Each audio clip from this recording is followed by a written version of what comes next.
हो राजा जी नजरिया से दिलवा चुरा गई,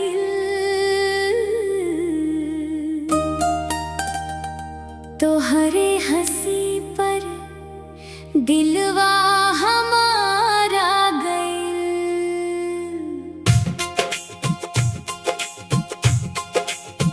हो पायलिया छन के मनवा मुस्काए, तोहरे संग हर पल बितावे के चाहे।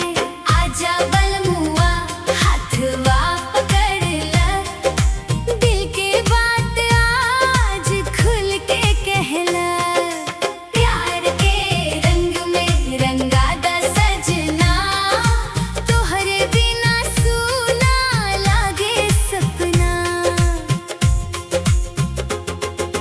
सावन के बदरिया भींजे अंगनवा, तोहरे नाम जपे मोर मनवा। मीठ मीठ बातिया दिलवा बहकावे, तोहरे मुस्कान जान बन जावे।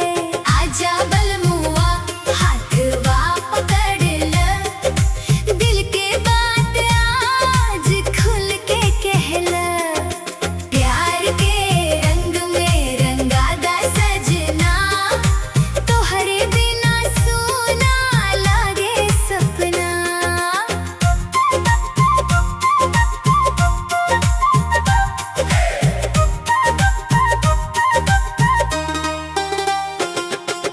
चांदनी रतिया तारा मुस्काए, तोहरे संग हर खुशी मिल जाए। जन्म जन्म तक साथ निभाएब, दिल